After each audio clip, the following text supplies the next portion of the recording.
دلم که میگیره میزنم تو شلوغی، توی تنهایی عاشق شلوغیم. انگار شلوغی آدمو دل آروم میکنه، اما انقدر شلوغم که هیچ خلوتی آرومم نمیکنه.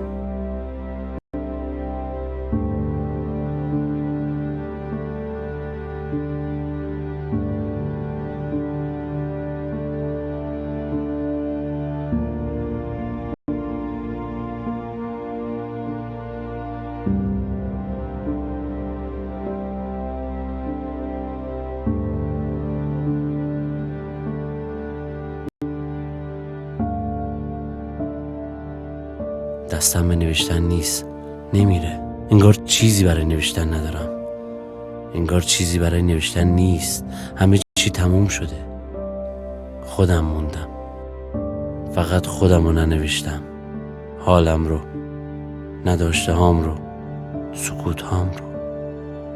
انگار فصل خودم شروع شده تو رومانی که پایانی براش نیست.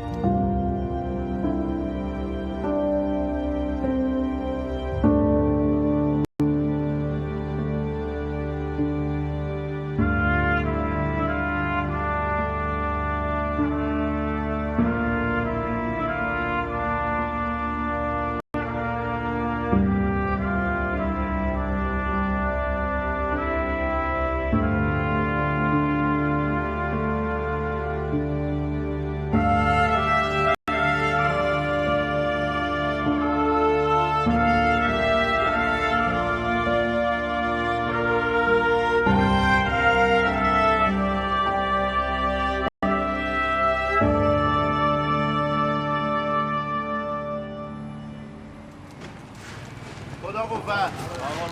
آقا خدا قوت. مخلصم اومد. شاکریم. اسماعیل. سلام آقا. سیگار؟ ببخشید آقا. باز دوباره؟ من نگفتم دیگه دوباره این چیزو نرو. چشم آقا. روی چشم. برو به کارت برس. سلام. شاکرم. قربونش. آقا چی شد؟ اکبر رو میفرستم بیا. بیا. سالداری آقا مشتبه. خیلی شاکرم.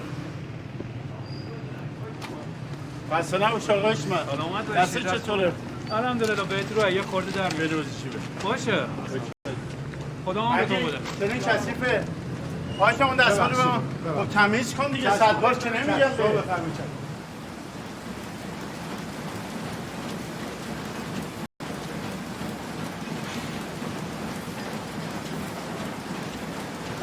سلام. تو کی اومد؟ دو ساعت. جلال بیا. خسته نباشی. سلام.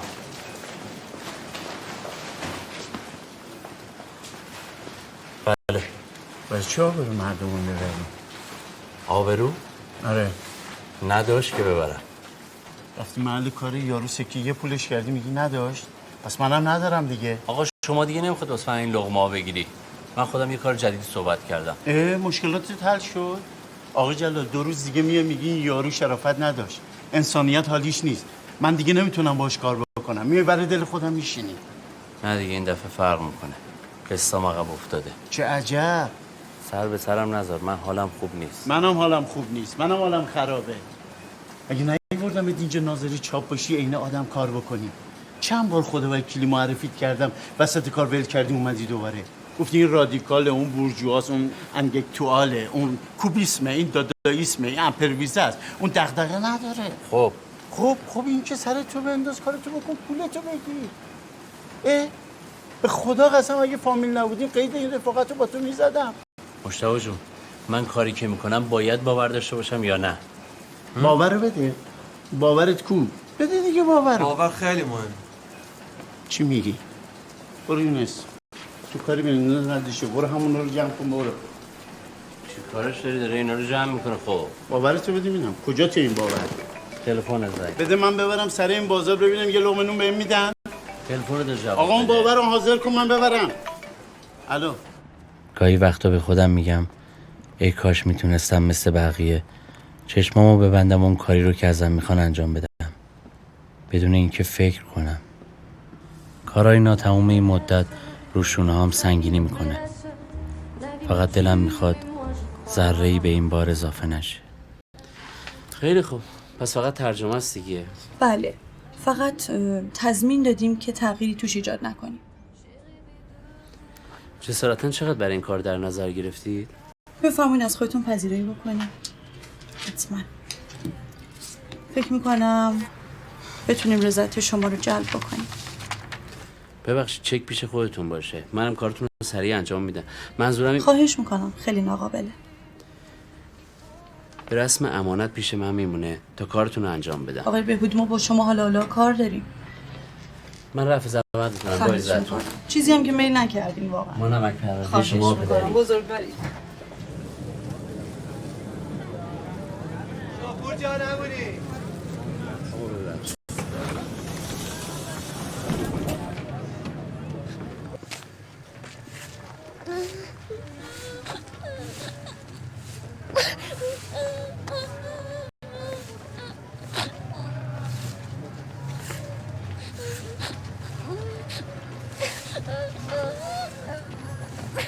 سلام دختر. پاشو بریم دختر. بابا چرا دیر کردی؟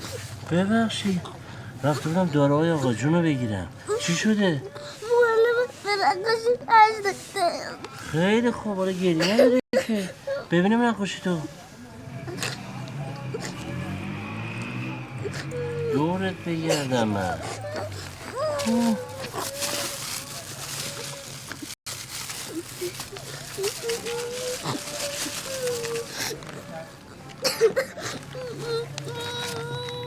این که خیلی قشنگه. چرا هش داده؟ گفته تو اگه من بگم بکش این دیگه کشیدی. نمیخواد. شما هر چی دوست داشتی بکش. من با خانومتون صحبت میکنم باشه؟ دیگه هم نقاشیت خط خطی نمیکنی یا؟ باشو. فدای تو بشم من. ببینیم دخترم.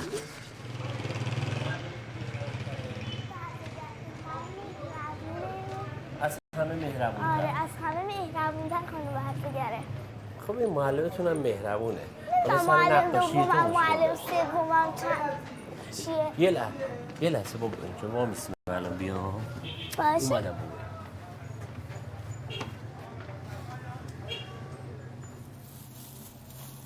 حساب بنویسم. شهرونده.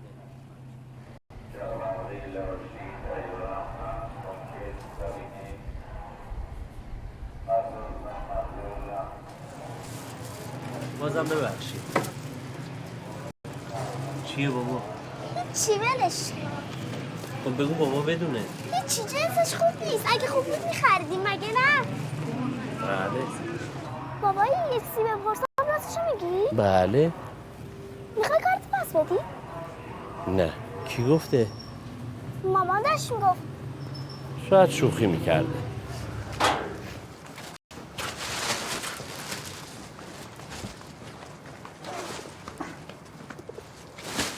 ببخشید. این 65 تومن خدمت شما. سلام. سلام مامان. خسته نباشید. بده ببینم. سلام آقا جون. خوبی؟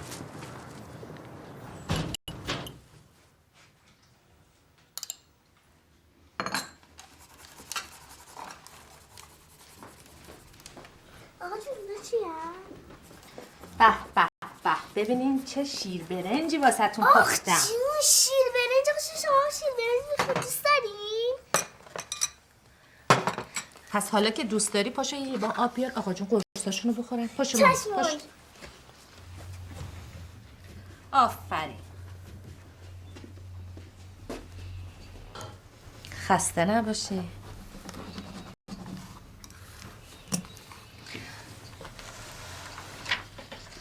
جلال دست درد نکنه. کار جدید مبارک. سلامت باشی. ولی اینجور که الهه میگفت مثل اینکه قرار پسش بدم. الهه؟ گفت مامانم گفته. وا خب من که دیگه گوش بچه رو نمیتونم بگیرم. آخه امروز اومدم صبح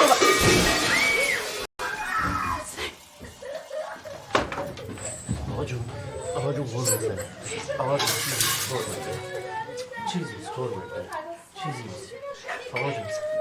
الهی بود قربونت برم. به ظرفم چیزی نیست قربونت برم. چیزی نیست قربونت برم. گرم باش. جانم آقا جون. جانم دست در نکنه. چیزی نیست قربونت برم.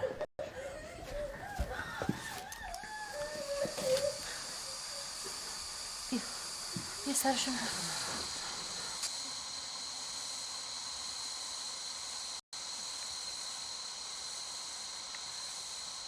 ای کاش هنوز میتونستم مثل بچگیام خودمو بین نقاشی دیواریای تو کارگاه قایم کنم تا دوباره بابام بیاد پیدام کنه. ای کاش یه نفر پیدا میشد دستمو میگرفت از تاریکی میآوردتم بیرون. ای کاش یکی به هم میگفت با یه کار ناتمام دیگه باید چیکار کنم. دیگه از این همه ای کاش گفتنام خسته شدم.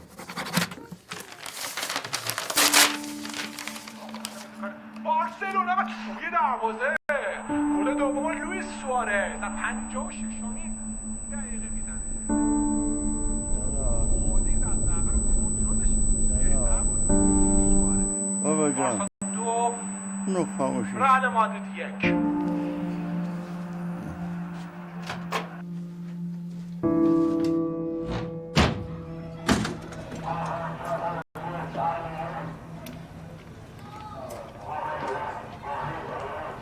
دقیقا من اینجا مریضم ولی خانم این ایرانی نیست انسانی هم نیست مسیر میده به جایی که شما فکرش هم نمی کنین. شما پول تو بگی با اینجور چیزا چی کار؟ حالا مگه همه چیز فقط پوله؟ چرا داد میزنید؟ باید داد چرا بزنم داد میزنید؟ چون شما مادر نیستید بفهمید اجازه هر کاری به خودتون میدید. فکر کردید کی هستید؟ شما بچهای مردم رو چی فرض کردید؟ خانم محترم منو چی دیدید شما؟ یه نگاه به سر و شکل خودت بنداز بعد اینجوری شلنگ تخته پرت کن. خدا رو شکر ظاهرم با باطنم یکیه خانم. همه همینو میگن. دردتون پوله نه؟ پول؟ دردتون پوله. حرمت اون خدا بیامرز نبود خانم این هم امانتی شماست بگین پول ولی بیشتر پول درد شماست درد امثال شما. تو حرمت حالیت نمیشه این چه کاریه؟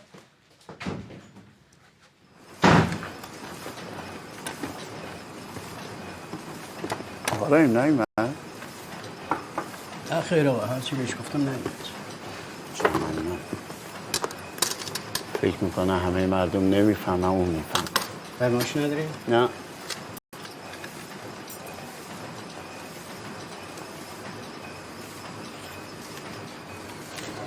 ناجی بشریت همه رو به فنا ندیم. آی بهبودی جرم شد. دست درد نکنه. آقا نوشتی اول بده من بخونم ها. چشم. یه چیزی بگم ناراحت نمیشه. والله بالله خرم مالی در شأنیت شما نیست. هست. نیست دیگه. بابا شما نویسنده اید. وقتی بچه های من خودم کتاب های شما رو میخونم شما نویسنده خوبی هستین دیگه. دیروز این کتابتونم دیدم. کدوم کتاب؟ همین که جلدش قهوه‌ای بود آبی بود چی بود؟ حوض. ها آب و حوض. حوض و ماهی. همون حوض ماهی. کجا دیدی؟ چند بار توفیقی دیدم. یا عالمن برگردونده بودن. توفیقی خیلی شاکی بود. داشت به یکی میگفت دست به قلم خیلی خوبی داره اما نفایده اشاره bir tüpürecekti salmonlar. چی؟ هیچی گازاتو بخور سر میشی. بفرمایید. قربون دستت. داوود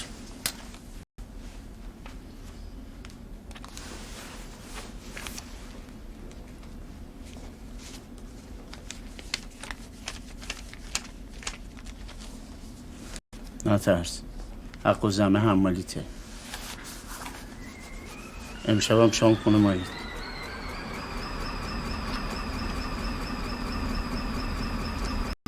ممنون.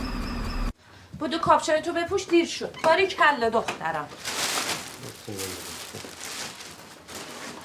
بودو بابا. بودو. وای زیر گاز خاموش.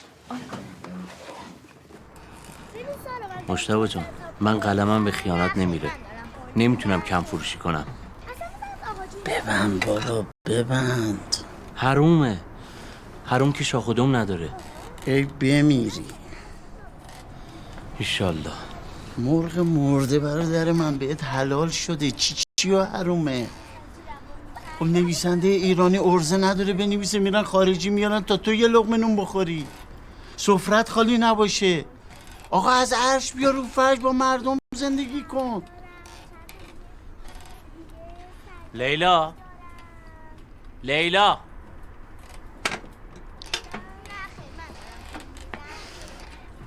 لیلا.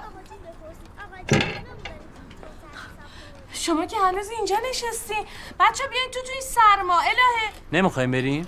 وا کجا بریم؟ من صبح مدرسه نداره. داداش کجا برید؟ میز چیدم شام درست کردم. نه لقمه ما حرومه، بهشون برخورده. من کی همچین حرفی زدم؟ تو نگفتی؟ به جان الهه نگفتم آبجی. بریم حالا شام بخوریم. آقا جون نمیای شام بخوریم؟ من میارم، شما بفرمایید.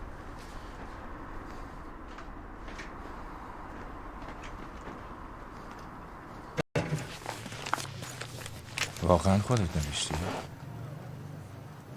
بله. خیلی خوب نوشتی. ممنون.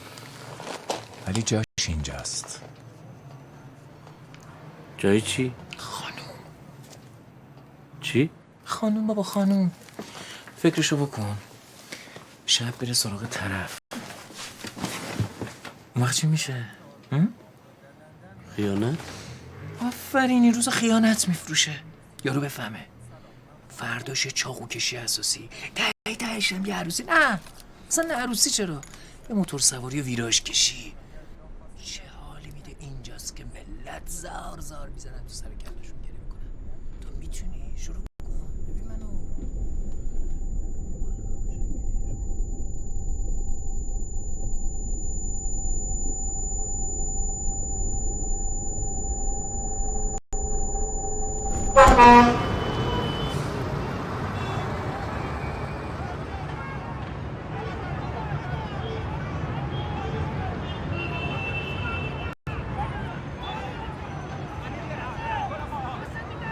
چی داری میگی تو؟ آقای مغزش معیوبه. آره مغزم معیوبه. اگه معیوب نبود که پیش تو همسان تو نمیومد.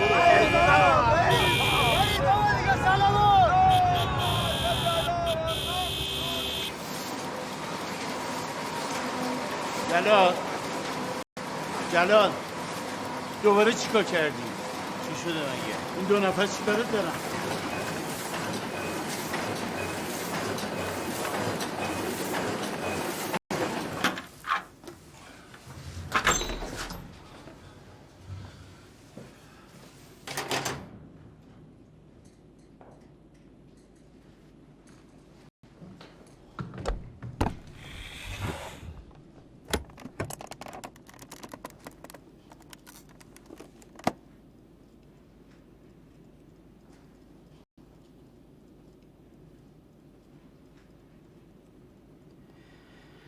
من تمایل ندارم سفارشی کار کنم یا بعد کار سفارشم کنن. خب منظورم اینه که آقا جلالی نه آقا بذاریم بگن.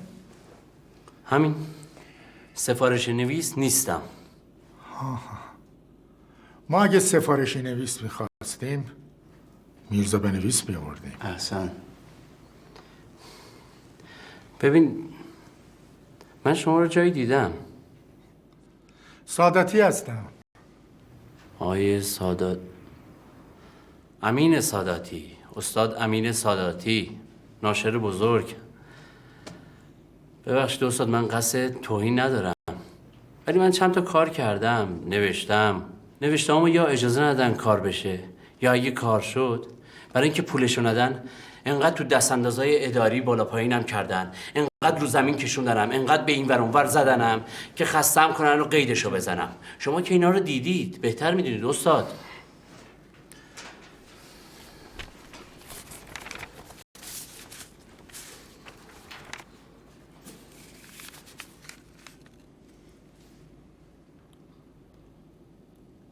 همشه. از شما درد نکنه، من یه نگاهی پیش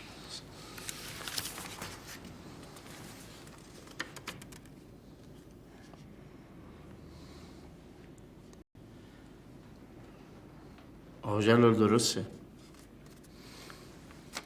اجازه بده. من یه مدت باهاش باید زندگی کنم. بعد میگم.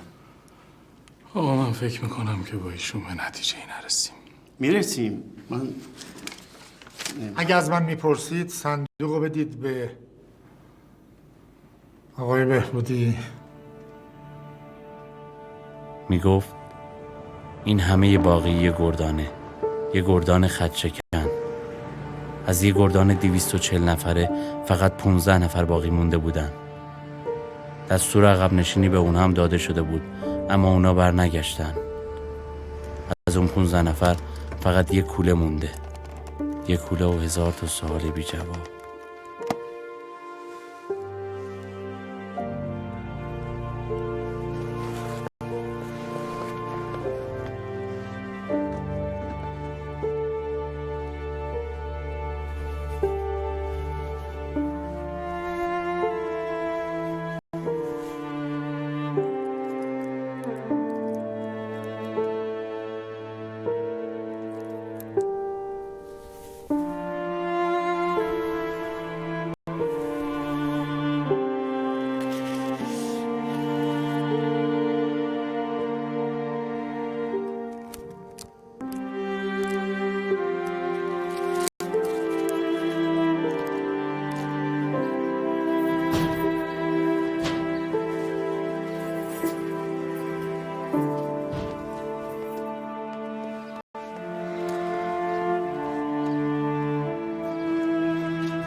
بین همه سردرگمی های من یه قصه داره شروع میشه که نمیدونم قرار منو تا کجا ببره. شاید این صندوق اون چیزایی رو که همیشه دنبالش میگشتم بهم بده. من قرار قصه این کوله رو بنویسم و نمیدونم از پسش برمیام یا نه، اما شاید بتونه کمکم کنه که خودم رو تو قصه‌ام پیدا کنم.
امروز رفتم بانک. آقا جون قلقله بود. چکم ریختم به حساب. درجا 5 تومنشو واسه قسط کم کرد. دید نداره بابا، خدا رو شکر بارش کم شد.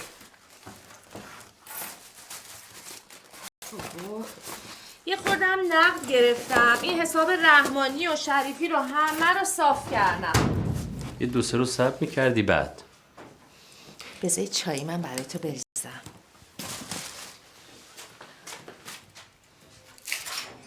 حالا خسته نباشی.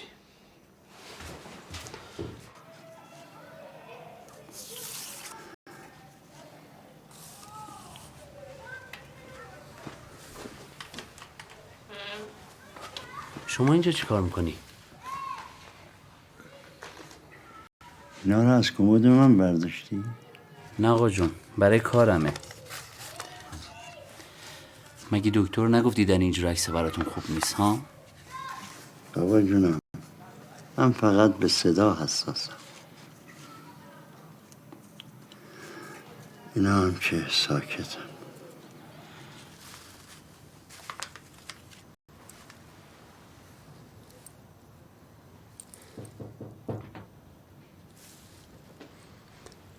بالاخره خوابید؟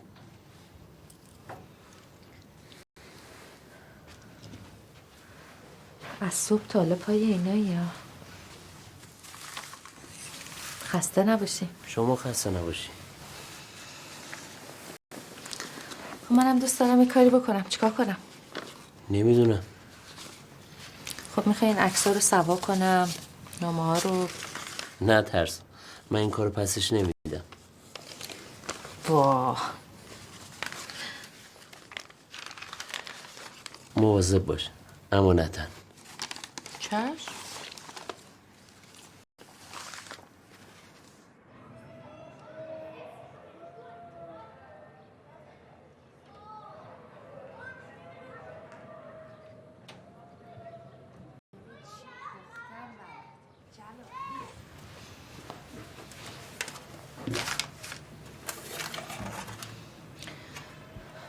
جلال بیا دیگه.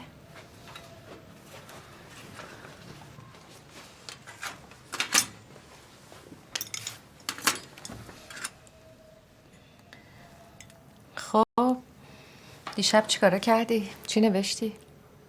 یه چیزایی.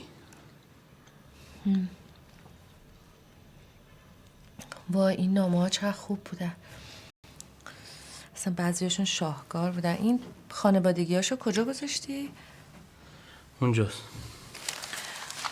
بعضیاشون رو خوندم دیشب. خیلی عجیبه. آره این بود. برات بخونم جلال. به نام آن که عشق را آفرید، می نویسم از تو ای شادترین، ای تازه ترین نغمه عشق، تو که سبزترین منظره ای، تو که سرشارترین عاطفه را نزد تو پیدا کردم، تو که سرگشتگیم را با مهر رنگ بخشیدی. به تو می اندیشم، از تو می آموزم، تو که پروانگی آموختیم. آموزگار من، استاد من، مرد من، امیر من. دلم شکست وقتی دستت شکست. دلم شکست وقتی فهمیدم از درد چند شبی رو نخوابیدی. هر روزو با خودم میشمرم تا شماره روزا به 40 برسه، تا روزی که دست توی گچ در بیاد. بچه‌های مدرسه هم دیگه فهمیدن که خانم معلمشون در نبوده امیر راهبندش حالش خوب نیست. همش سراغ تو رو از من میگیرن. تو رو خدا زود بیا امیر حسین، تو رو خدا.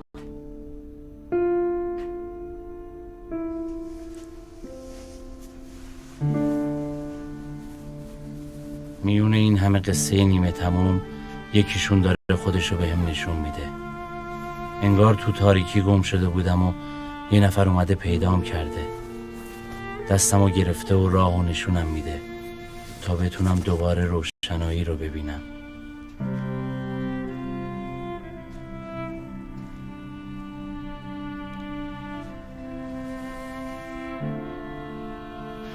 اینم امیر راهبند.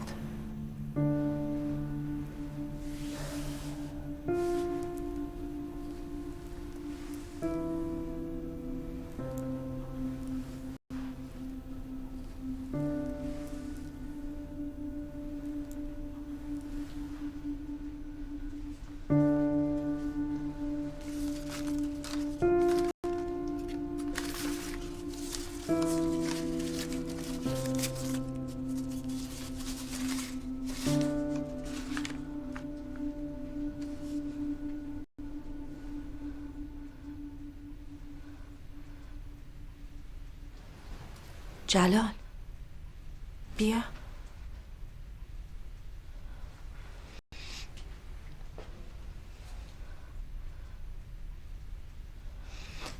این شالو ببین. اون نیست. یا این شال همون شاله یا 2 تا شال، یکیش گردن این خانومه یکیش اونجا. سلام، عکاسی گلرخ. حال شما خوبه؟ بله، یه کمکی ازتون میخواستم. یه عکسی ما داریم مال 30 خورده سال پیشه. دست شما درد نکنه. بله اجازه بده. کدش هست 2 تا 052 یا 53. خیلی قدیمی، پاک شده. 2 ساعت دیگه. چشم. خدا خیرت بده. بله حاج آقا. نه خودتون گفتین 1-2 ساعت پیش تماس بگیرم. نه همونیه که بله شال گردن بافت. خانومه. آخ چون من میرم کارتون ببینم. دست شما درد نکنه. حاج آقا ایشون الان باید سن مادر منو داشته باشم. بله بهتون حق میدم. خب یادداشت بفرمایید، آدرس خونم و کارت ملی، شماره تلفن.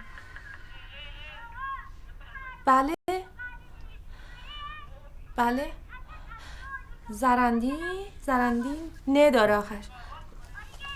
خدا خیرتون بده حاج آقا. خدا دلتو شاد کنه. خیلی ممنون.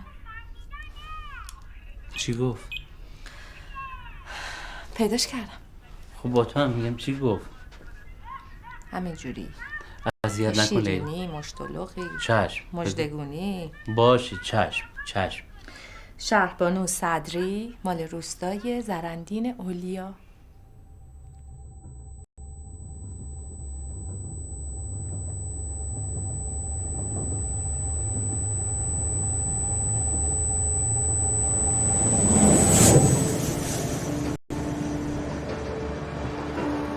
یه بهونه شدی برام تا فرار کنم از خودم، از حال پریشونی که نمیدونم درمونش چیه. شاید قرار بوده تو رو پیدا کنم تا خودم پیدا بشم.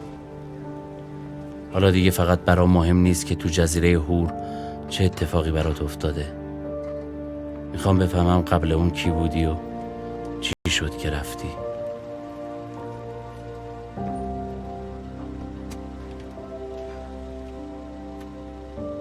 راست میگی، اسمش امیر بود، امیر حسین عسکری. قیافش خیلی خوب یادم نیست، اما خوب میدانم که پیرش رابند اینجا بود. دلم میخواد زندگیمو تو آینه زندگی شما دوباره ببینم. باید نوشتن قصه ای رو شروع کنم که انگار داره به من الهام میشه. واقعیت و رویا دارن تو هم گره میخورن. نمیدونم کدوم یکی از این چیزایی که مینویسم حقیقت داره، اما مطمئنم همه لحظه هاش واقعی هم.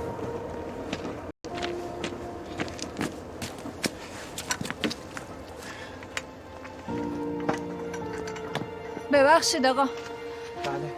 این روستای زرندین اولیا میدونین کجاست؟ بله اونجا روستای خود ماست، ولی خیلی راهه، فکر نکنم بتونین پیدا کنین. تا سر دوراهی رفتین اونجا بپرسین بهتون میگن. ممنون. خواهش میکنم.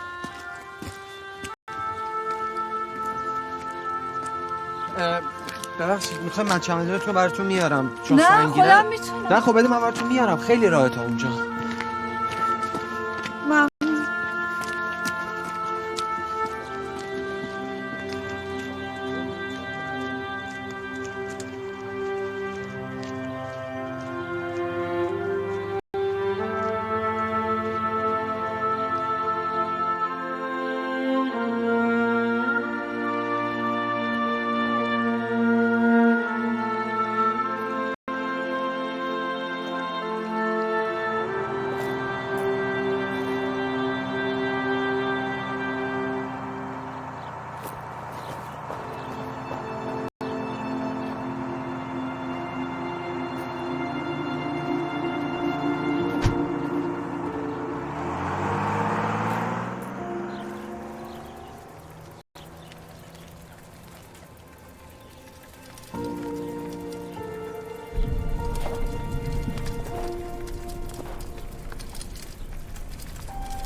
آقا جان غذا رو گرم کردم، نون و ماست محلی هم هست، بفرمایید. ممنون نوش جان. این حرفا چیه؟ ممنون نداریم که، تعارف میکنی؟ بفرمایید بفرمایید، یک لقمه است با هم دیگه بخوریم دیگه. باشه خداحافظ. آقا جان مشغول باشه، من یک دقیقه برم راه میبندم و میام. راحت باشی.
من دارو ندارم و فروختم، یه ماشین خریدم که جبران این تصادف بشه، تو شرمنده اینا نشی.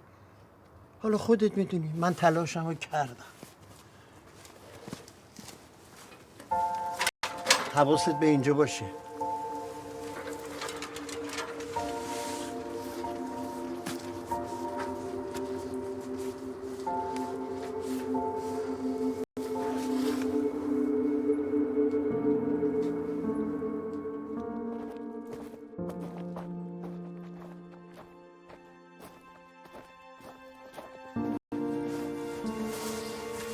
سلام خانم صدری.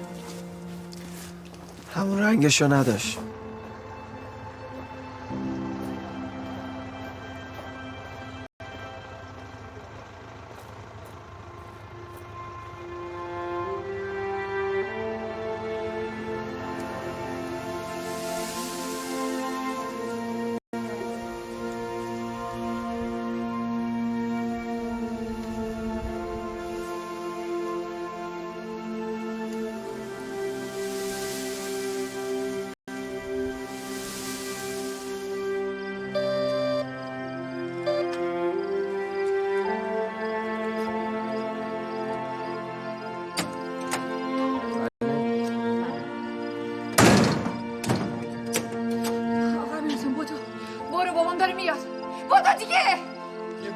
این ور مگه نگفتم دیگه این ورو پیدا نشه. بابا خدا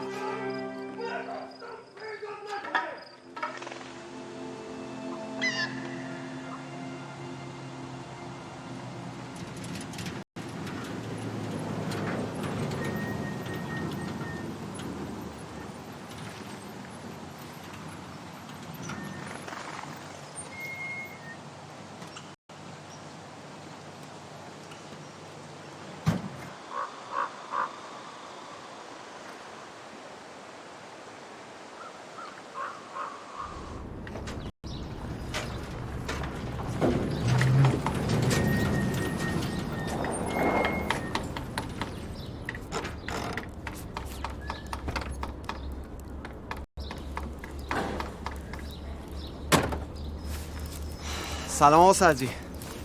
سلام. خوش اومدی. خسته نباش.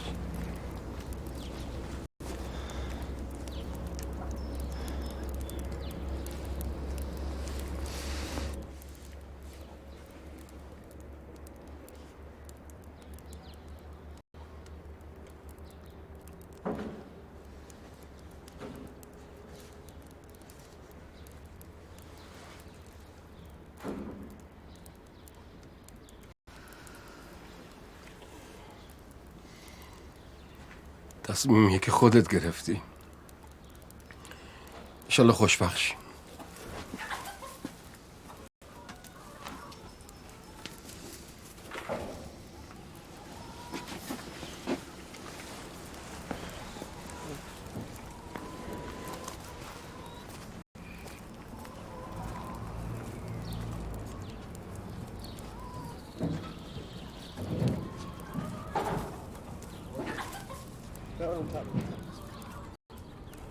بیا بزنیم همینجا.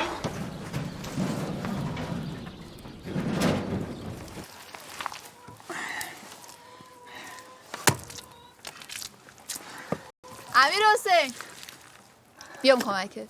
بیا.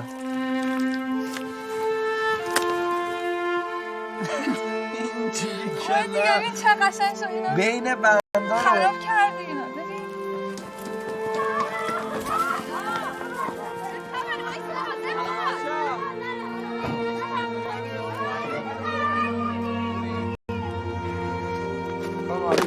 به پادرم گیر بدی. بیا اینجا بذار. این تموم شد.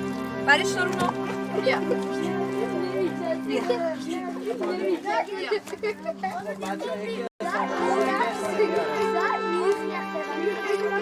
بچه ماله کجاست؟ بزنید.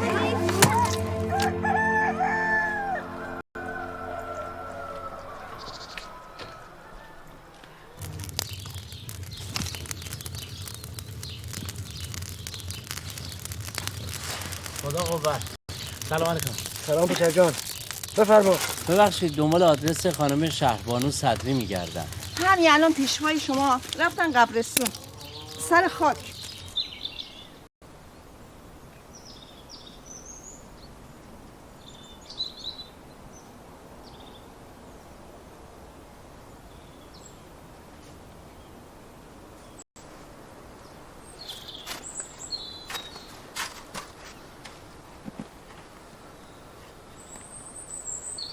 سلام.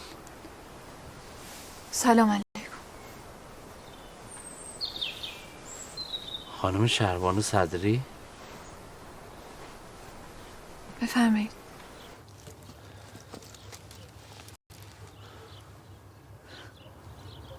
چقدر نامه باید بنویسم؟ حالا خیره برگشتن نداری؟ همش که مال تو نیست. پس مال کیه؟ مال شاگردات. نمیخواد اونا با مداد مینویسن. شهربانی هر وقت یاد گرفتن تو زندگی میشه بدون اشتباه نوشت و نیازی به پاک کن نداشتن. به هر کدومش روی خود کار بده. بگم راضی نیستم نمیری؟ التماست میکنم.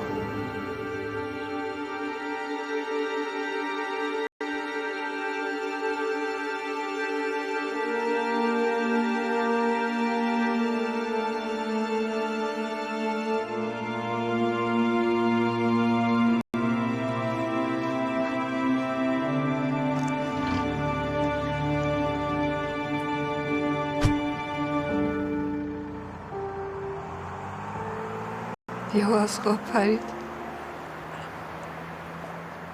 خواب یه آسمون پر ستاره سرخ دیده بود.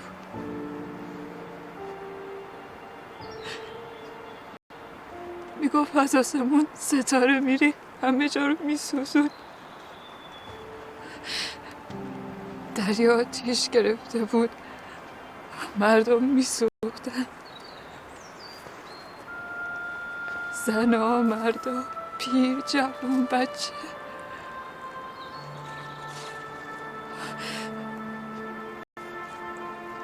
وسط یه سفره پهن شده بود. 14 نفر دورش نشسته بودن. 14 نفر.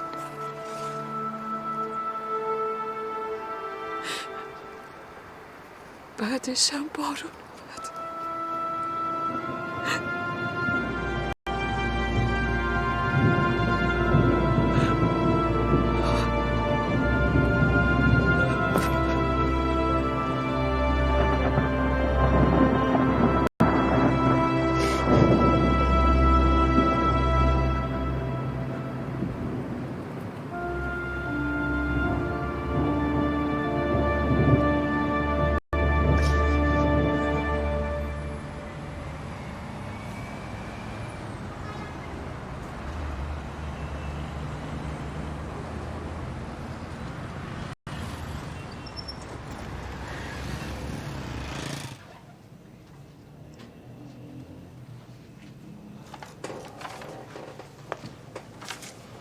حال خوبی داره. ظاهرا تکلیف یکیشون مشخص شد. اما معلوم نیست اینا چقدر واقعیت داره. واقعیه. نام هست؟ ولی جدی نگیرید. حدس و گمان از کل اتفاقاته.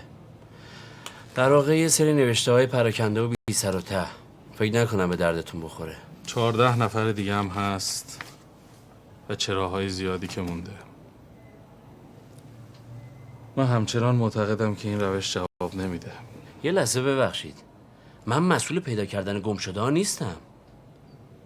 هستم استاد؟ نیستی. اما قرار ما هم نگارش یه قصه کوتاه نبود. بله. ولی موجودی شما هم در خوره یک رمان چند جلدی نبود. نبود؟ شما که استادید می نوشتید. اگه نوشتم؟ ارزش این داستان کوتاه و ناچیز ازش کم کنید، بقیهش رو تصفیه میکنید. همین؟ راه دیگه هم هست؟ نمی نویسی ها؟ نیست که بنویسم، یعنی چیزی نداره. از تصفیه؟ نه، بدهکارم، جاش کار میکنم. اشکال از من یا اونا نمیدونم، ولی میدونم که همشون مثل همن، فقط ظاهرشون با هم فرق میکنه. اول جوری باهات حرف میزنن که تو فکر میکنی دانای کلن و همه امید تو بهشون میبندی، ولی آخر همونا هم ناامیدت میکنن.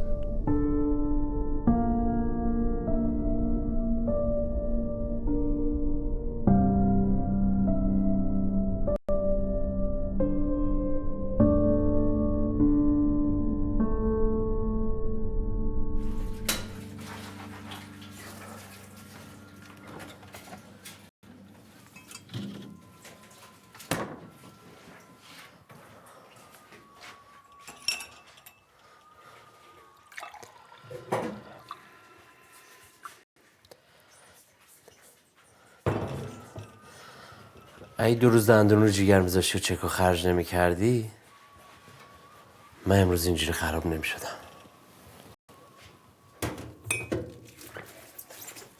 مشکل تو 1 روز 2 روز نیست. مشکل تو پولم نیست. مشکل تو اینه که زود از کار زده میشی. بی‌حوصله، زود رنج، پرتوقع. هیچ کس و هیچ کاری در شأنت نیست. نه لیلا، این کار اصلا قسمت من نیست. قسمت؟ وایسا ببینم کیو داری گول میزنی؟ الان خیلی احساس خوبی داری جلال؟ همچی آقا، مؤدب، نمونه، درجه 1، شاگرد خوبه خدا که همیشه غیرت و شرف و تعهدش هی میخواد بهش نشون بده. همش هم ازش نمره 20 میخواد.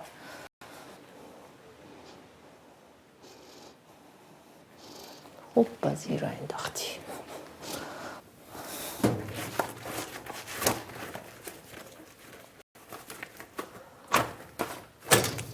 عیب نداره آقا جلال، عیب نداره. خدا بزرگه.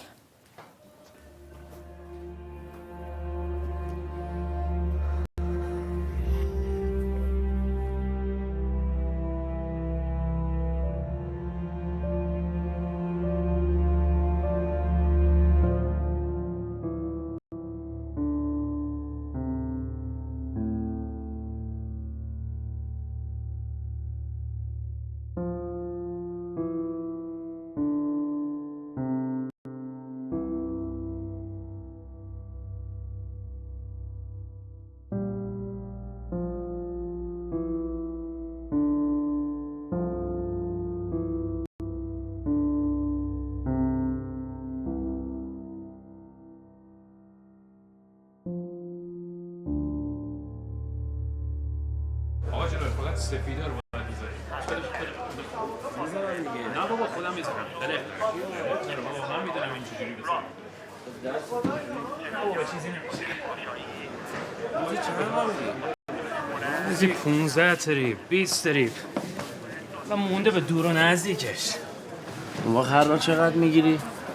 هر راه بستگی به راهش داره، به بارش داره، به مشتری، به کرم مشتری. حالا 100 کیلو باشه 5 تومن، 500 کیلو باشه 20 تومن. آقا حشمت این گاریا چنده؟ گاری مهم نیست که، حالا 100 تومن یا 200 تومن، مهم گذره. ببخشید جسارت نباشه، این کار ما مثل کار شما خر تو خر نیست. هر گذری 1000 تا صاحب داره، نمیذارم کار کنی که. یعنی چی نمیذارم؟ مگه شرایطه؟ حساب کتاب داره دیگه. کف بازار خون میریزم به خاطر این خط. میفهمی؟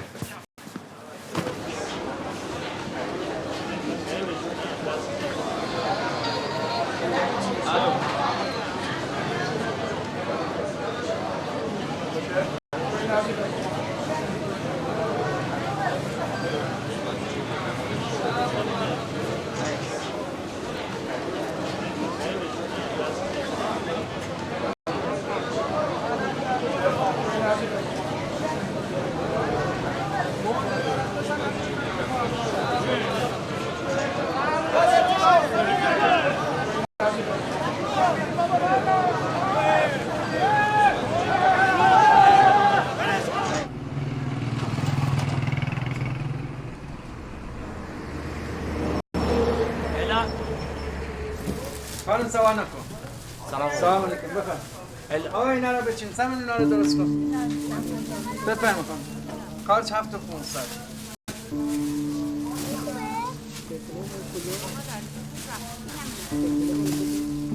مامان بابا خانم 12 تومن. اینا مال تبدیل.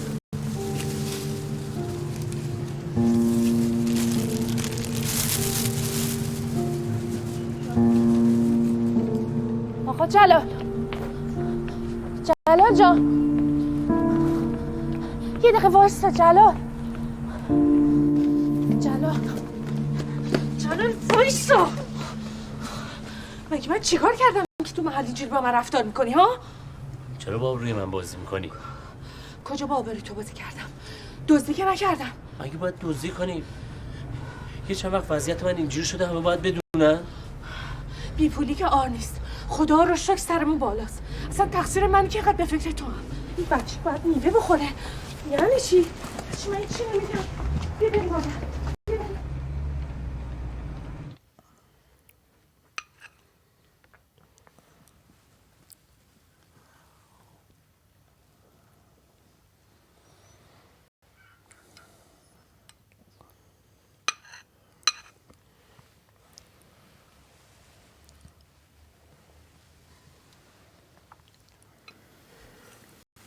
چیز دیگه این نمیخوای آقا جون؟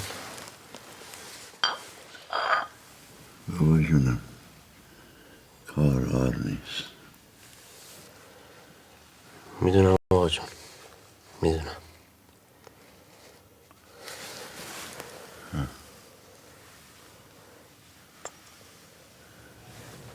منور فرمودین. چه عجب بعد از 500 بار زنگ زدن جواب تلفن ما رو دادی؟ شرمنده بابک جون، یه چند وقتی حال روز خوبی ندارم. دشمن شرمنده. فقط جلال جون در جریان کار ما هستی که؟ بله مشکلی نیست، ولی گفته باشم من چون گرفتارم نقد میگیرم. اون که حله، نگران نباش. ببینم ورزشی هم میزنی؟ میزنم. سینمایی چی؟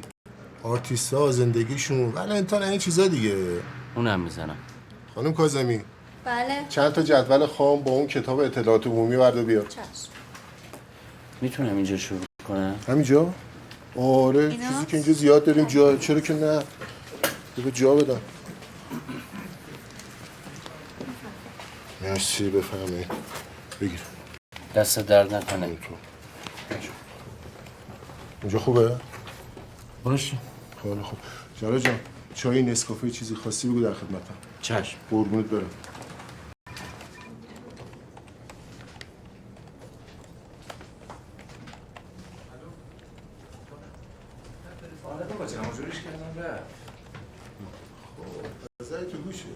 تموم شد.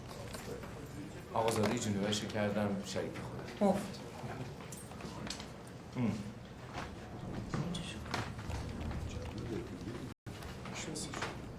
بله ما یه باری هم با هم آبگوش زدیم. خیلی کار درسته. 3 سال حرف جدول زدیم. باری کردم آقا جلال جدول کش افتاده تو خرد.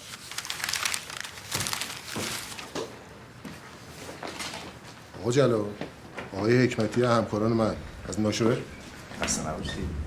چی شو؟ آقا جلال جان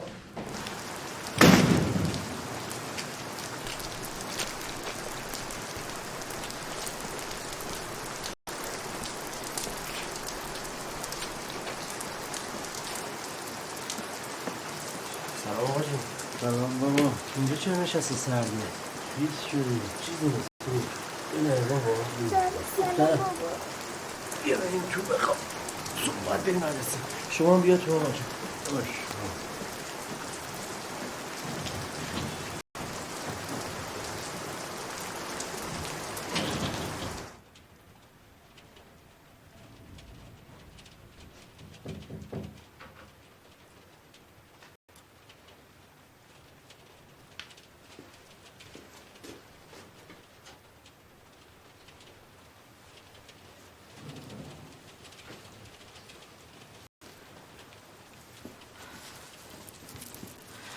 هوا سرد شده.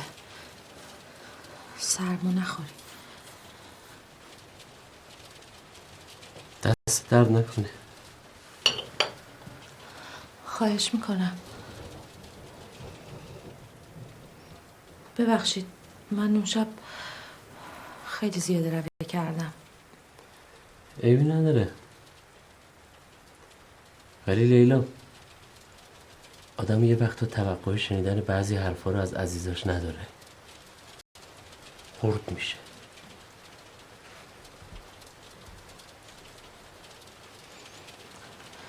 ولی به خدا جلال، اگه اون حرفا رو زدم برای این بود که برام مهمی. الهی برام مهمه. زندگیمون برام عزیزه. نمیخوام خرابش کنم. خراب شده. خرابترم میشه. تو چرا فکر میکنی من نمیفهمم؟ چرا فکر میکنی تو الهی برام مهم نیستی؟ من طاقت افتادن تو ندارم لیلا. طاقت مخفی کردن وصله های لباس تو ندارم. طاقت مرغ برای مهمون، میوه برای مهمون. من طاقت حسرت های الهه رو ندارم.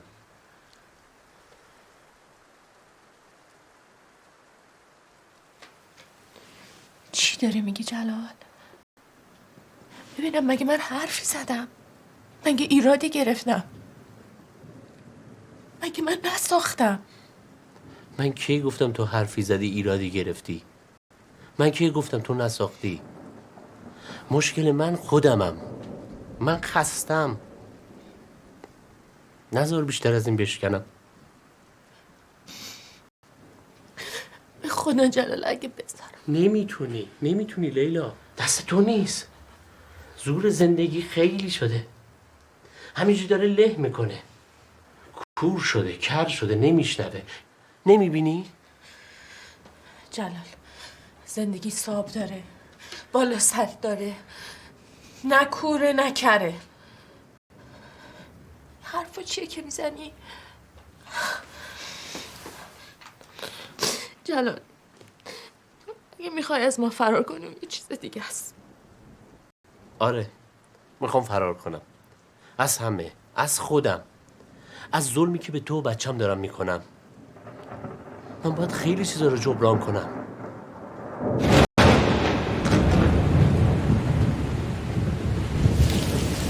آقا جون قربونت برم. آقا جون چیزی نیست، قربونت برم.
بچه رو بده زمین دیگه. سوال نخور. بابا سوال نخور. نه این چیزی بده من ببرم. میخوای اصلا تو به من بدی؟ نه راحت گردم. ماشاءالله.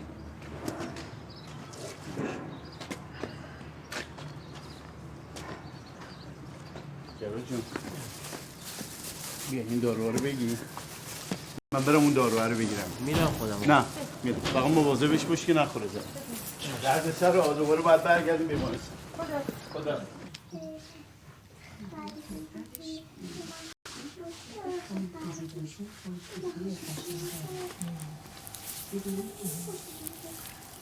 این اصلا اینجا نمیشه درست کرد. چرا فکر کنی؟ نه بابا این قیافش میدن. نه بابا این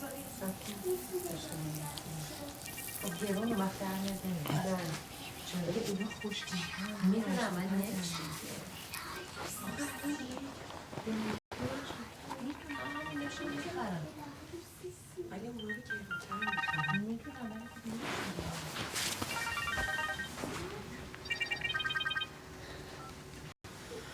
بله سلام. قرار چیکار کنم؟ این داستان امیرحسین راهبند، این هم دست نوشته های پراکنده به گفته خودتون بی ربط. چرا گفتین نوشته های پراکنده و بی ربط؟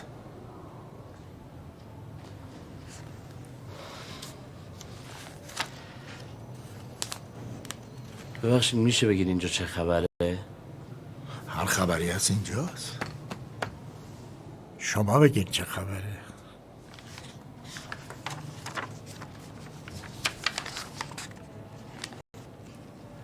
چه حالی داشتی؟ احوالت چطوری بود؟ چی شد که به این متن رسیدی؟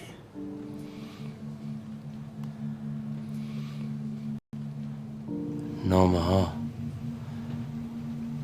عکس ها، یادگاری ها. یکم بو میکشم.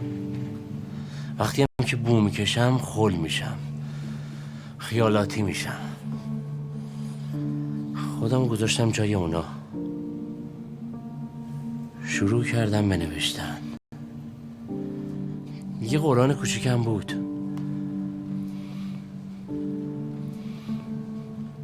دور یایش خط کشیده بودن.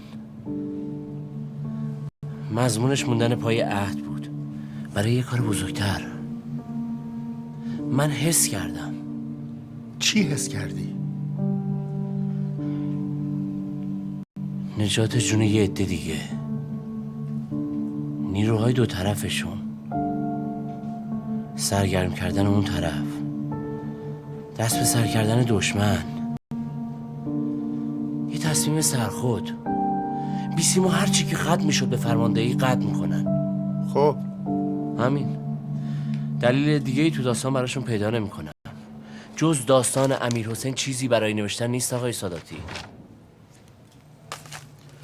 تو اسناد محرمانه عراقی هم آقا چنین چیزی نیومده که شما میفرمایید.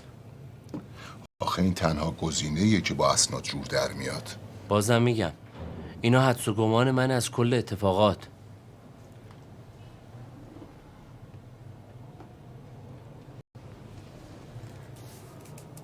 گرفتاری ما چیز دیگه ایه.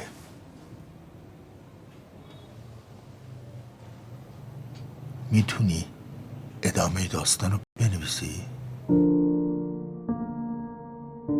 چقدر تشنه‌ام که درباره هور بنویسم و چقدر نمیدونم که چی. گم شده هایی که نشونی ازشون ندارم. انگار این 15 نفر شدن رفقام، شدن کس و کارم و باید بفهمم چی به سرشون اومده. اما من این رویای ناتمومو چطور میتونم تموم کنم؟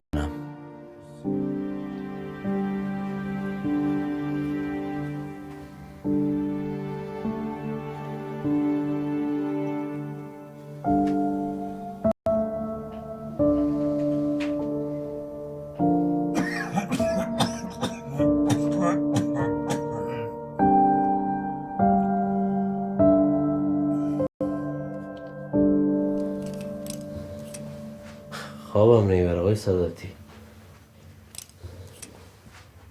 شاید خیلی به هم ریختم.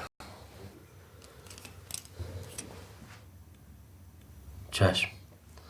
خداحافظ.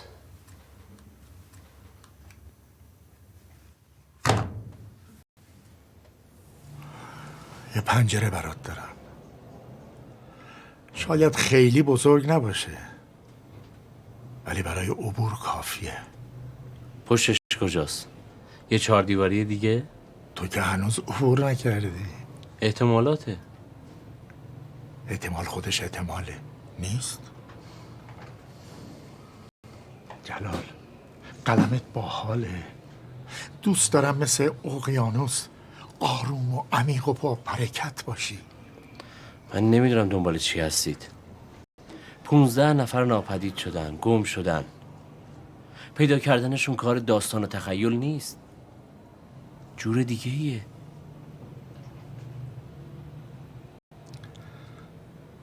حال داری با هم یه جایی بریم؟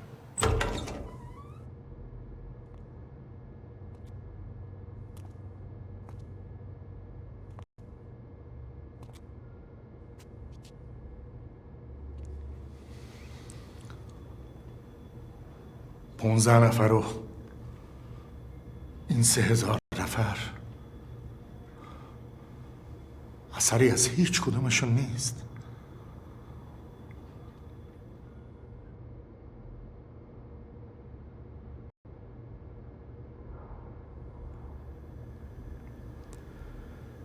توی کوله چیزی در این باره نبود. اگه بود که تا حالا فهمیده بودیم.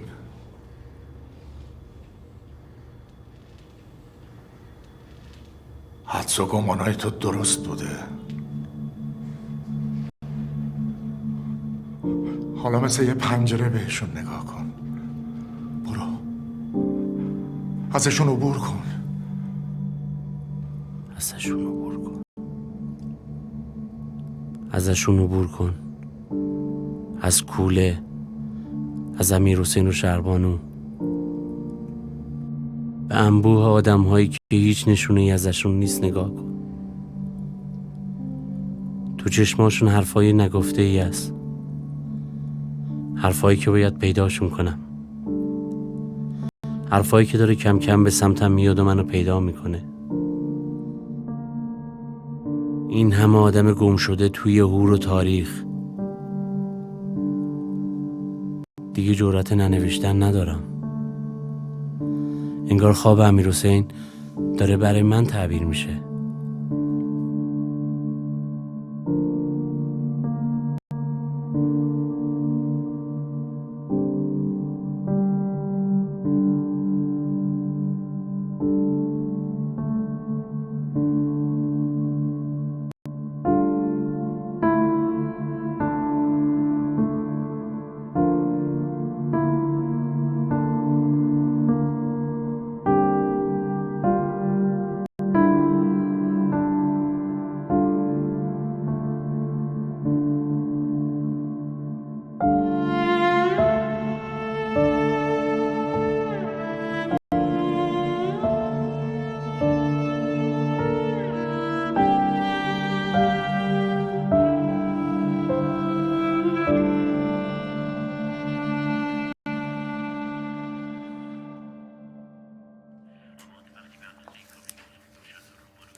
سلام. سلام. ببین این چقدر خوب شده، رنگا رو میبینی؟ یه خود گرون شد ولی اشکالی نداره.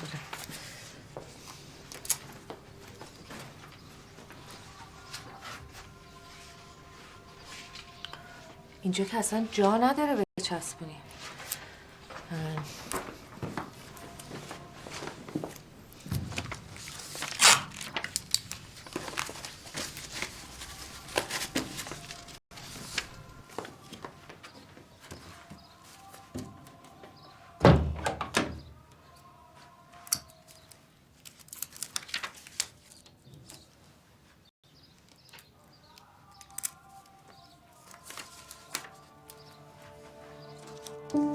خواب یه آسمون پر ستاره سرخ دیده بود.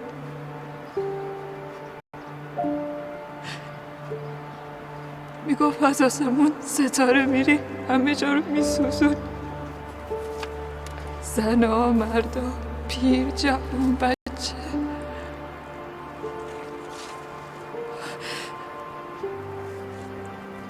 وسط یه سفره پهن شده بود. 14 نفر دورش نشسته بودن. 14 نفر.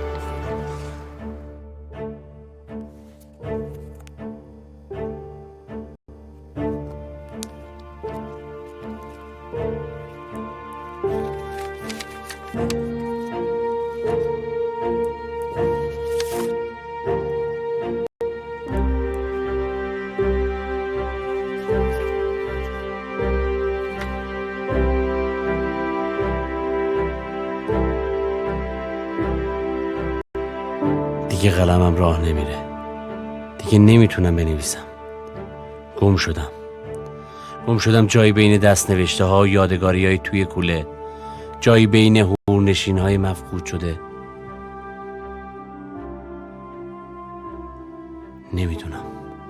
نمیدونم چطور میشه.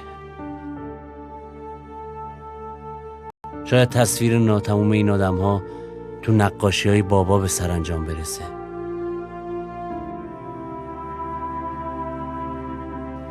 کمکم کن بابا، کمکم کن. منو با خودت به غار تنهاییت ببر.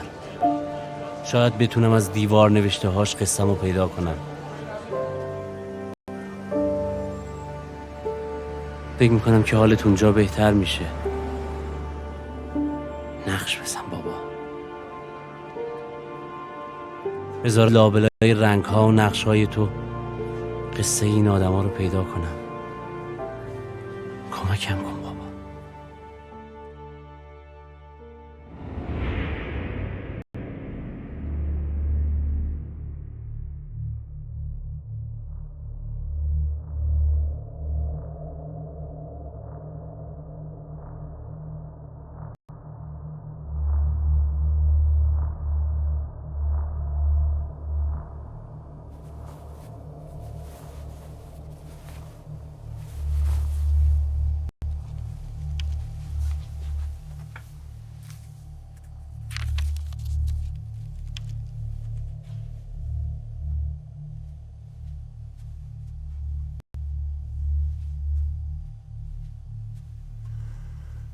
بخون بابا، بخون. شکستن ساقه لاغر یک نی، یک دست و پا زدن در آب، ناله یک مجروح، حتی گفتن یک هیس میتونه جامونو لو بده.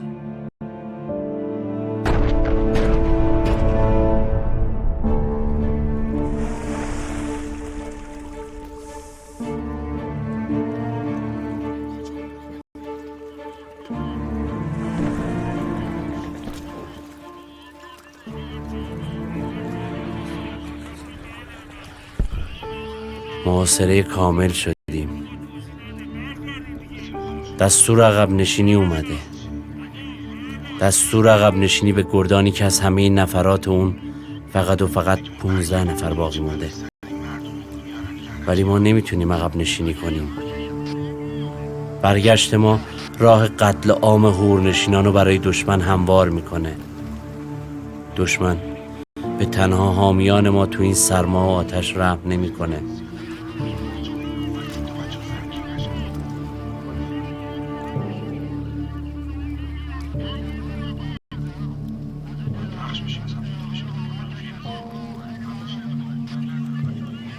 همه ما وقتی می اومدیم به این یقین داشتیم که راه بازگشتی نیست.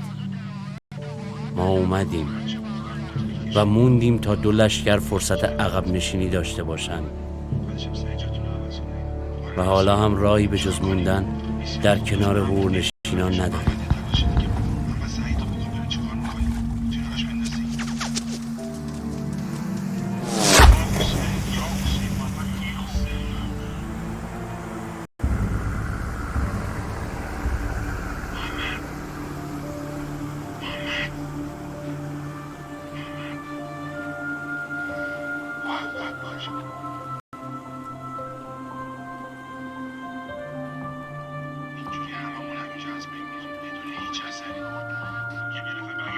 قرعه می‌کشیم تا یکی از ما به فرماندهی بگی که چرا موندیم و وصیت‌نامه‌ها و یادگاری هامونو به عزیزانمون برسونه. قرعه به نام من افتاد. با چه روی او رو ترک کنم؟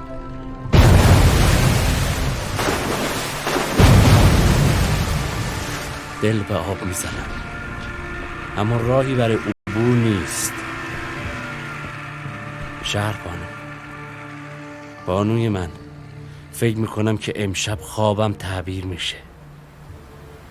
من در پس این نیها شعله های آتش رو میبینم که تا ساعتی دیگه شب و به روز تبدیل میکنه، به جانسوزترین روز.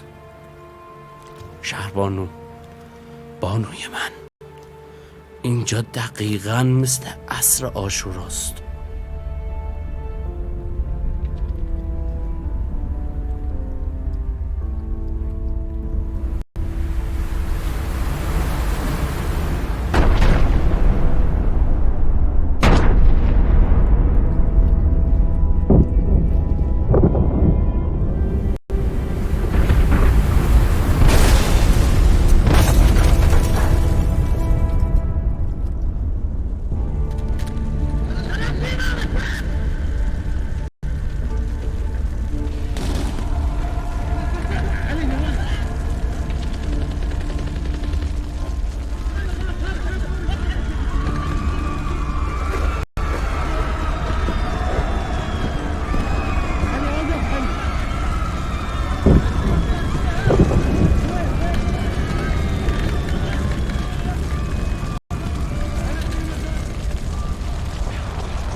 و این آخرین نفسهای منه که روی کاغذ برات به یادگار میذارم. آخرین ستاره برای تو. کوله را در آب رها میکنم که شاید در میانه این سیل راه خود را به سمت تو پیدا کند. شاید سالها بعد کوله را کسی پیدا کند و راوی قصه ما باشه.